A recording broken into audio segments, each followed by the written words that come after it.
name is Ray, and I'm one of the trainers here at Kentucky Equine Adoption Center.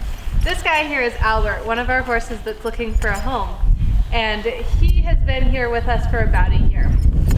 So Albert is what's called a thoroughbred, which are the kinds of horses that race. Albert, it came to us after a couple different homes, and he's getting older now, but he still likes to play around and have fun, as you can see.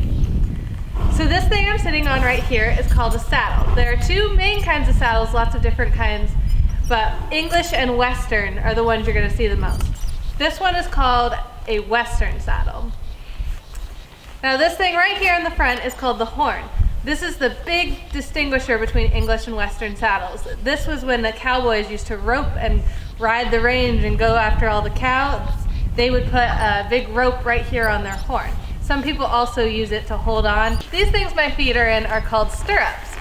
They keep you nice and secure in the saddle while you're riding. And this is the saddle pad. That keeps the horse's back comfortable. This thing on his face is called a bridle. Horses don't understand English, so we have to communicate with them in a different way. One of the ways we do that is with this bridle. These things connected to his mouth. Does anyone know what these are called? These are called reins, and they're connected to that thing in his mouth called a bit. There are lots of different kinds of bits. This one's called a snaffle, and it's very gentle on their mouth. Another way that we communicate with the horse is with our legs. Some people might kick or squeeze, depending on the horse and what they need, and that tells them to go faster. You can see Albert likes to move. He doesn't like to stand still, so he's going to back up a little bit here. But if I wanted him to back up, I would just pull backwards on the reins like this. And if I want him to go forward, I would just give him a little squeeze with my legs, and he'll walk forward. When we're riding a horse, we have to come up with new ways to communicate with them, because they don't understand when we just talk to them. So horses are very smart, and over time we can teach them lots of different ways to be communicated with. So horses have different speeds just like people.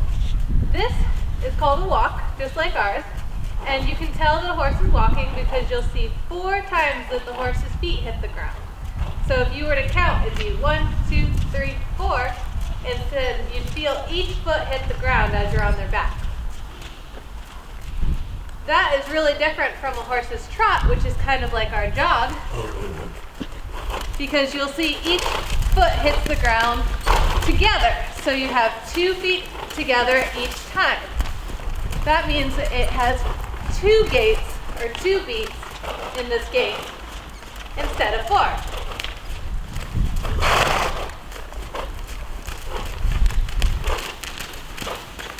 Albert is pretty old, so we don't do a lot faster than a trot. But if you kept going faster, the next gait would be called a canter, and it is 3 beats. If you go faster than a canter, you'll get to a gallop or a run. That has 4 beats again, just like walking, but it's much, much faster, and there's a whole second where all 4 feet are off the ground. If you ever watch race horses, that's what they're doing. But with these horses here, we usually just walk and trot. What I'm doing, I'm standing up and sitting down with the trot. That's called posting. This makes it a little easier on the horse's back, and it also makes it a little easier for me so I don't bounce everywhere. When we ride these horses in the arena, we do a couple different exercises with them to get them nice and slow and straight, and to get them in shape for their new home. Some of these exercises include circles, like what I'm doing right now. That helps them get nice and flexible in their body, and it helps them listen to our reins. Another exercise we do while we're riding are little pulls, or cavalettis.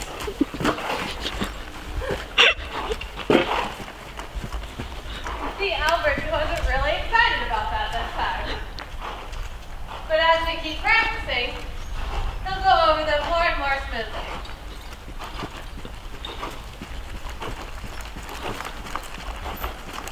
Albert's too old for jumping, But if he were younger, the next step from these cavalettis would be to be crossbars and little jumps.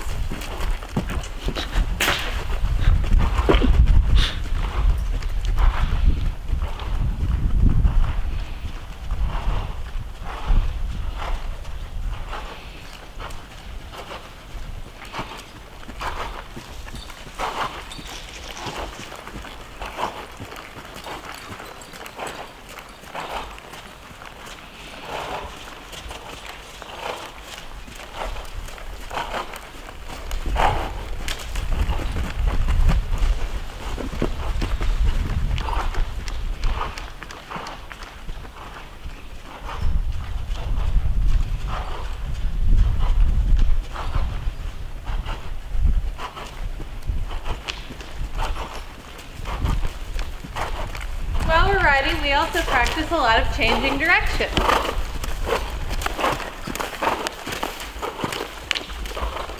Sometimes we give it lots of room and cut across the whole arena. And other times we make short circles like that. Both of those help him with listening and with flexibility in the ring.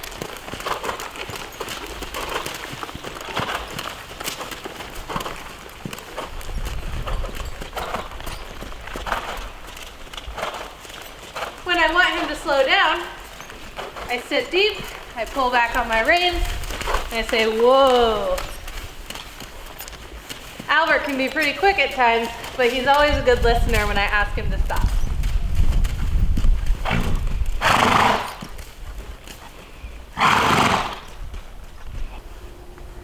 As a trainer, a big part of my job, in addition to riding, is to work with the horses on the ground, or what we call groundwork. A lot of these horses come to us and they don't know how to be ridden, so this is what we have to do before we even start them under saddle. Of course, you already saw Albert be ridden, so you know that he knows how to be ridden, and he's known that for a very long time. However, groundwork is good for any horses. So some of the basic things that we might do with a horse on the ground is we might do what's called free lunging them. That means that we take off their lead rope, we send them around the arena.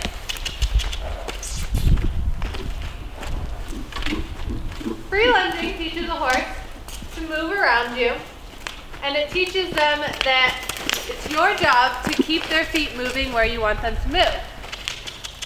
Come on. Up, up. I'm using a lead rope as well as my hands and my voice to keep him moving. Some people might use a whip or a flag or something. But the important part is to just keep them moving. We're never using any of these things as force or weapons against the horses, just as a little bit of a push. Horses are very sensitive, and most of them just need to see your hand move a little bit, see a little lead rope swinging, and they start moving. So when I get a brand new horse, this is one of the first things that I do with them. I send them around the arena, teach them to move their feet, and swap directions.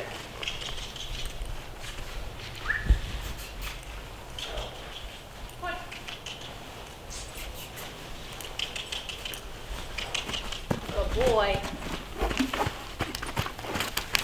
Out in the wild, horses teach each other that they're the boss by moving the other horse's feet. So that means they chase them around, make them turn, stop, all that stuff. So that's what I'm trying to simulate here.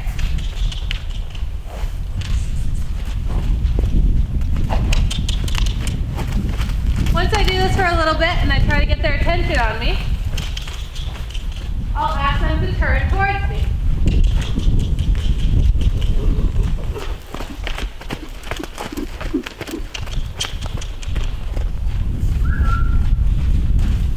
Here, buddy.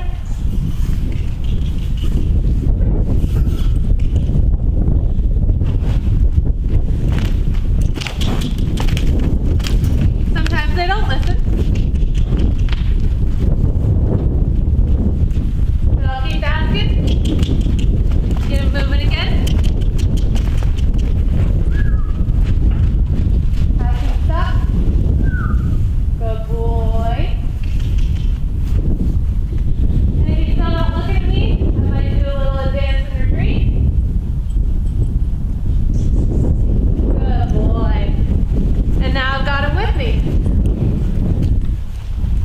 see by how he's licking and chewing in his mouth that he's paying attention to me now. That's how the horses tell you they're listening and they're learning. So once I get him moving like that and he's paying attention to me, I might ask him to do some basic movements.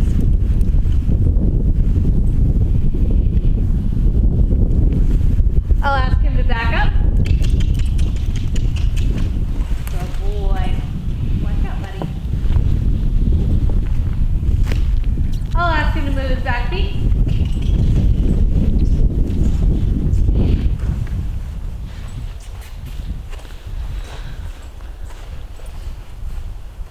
Good boy. Might ask him to step over entirely like this.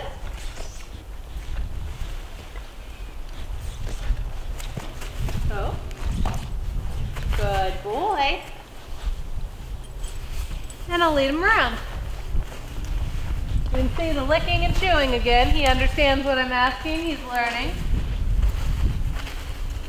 These kinds of exercises are good for horses, from horses that have never been handled before to horses like Albert who are kind of seasoned pros.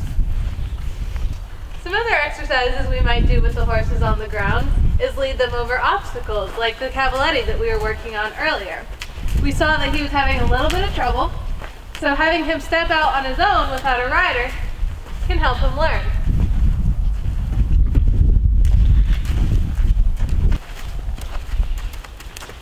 Whenever we do something with a horse, we try to do it on both sides or from both directions. This is because horses actually have left and right brains. Unlike people who have something that lets their whole brain communicate, horses are built to be prey animals. That means that they need to be able to react as fast as possible. And if only one eye or one part of their brain sees something that's in danger, their whole body needs to react before they process it. Part of our job as trainers is to teach them to think and sit back for a minute before they react.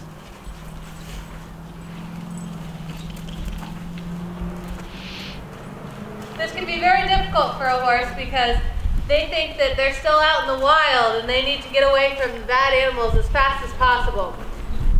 But we teach them that that's okay. And they can think about things like going over obstacles or lunging and around them, or being ridden.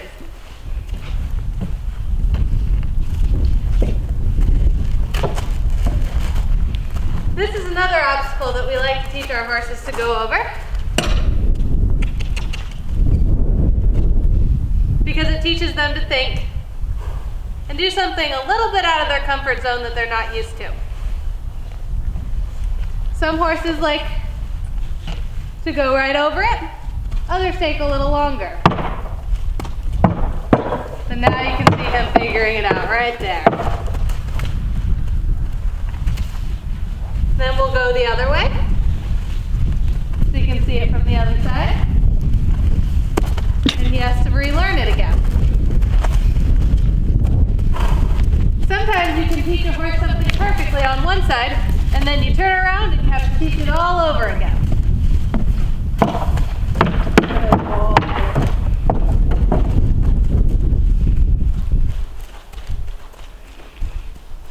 But the key to being a horse trainer is patience and repetition. And eventually, they learn that you're not so bad after all. Thank you for watching. I hope you guys learned a lot. And ask lots of questions and learn lots more about horses.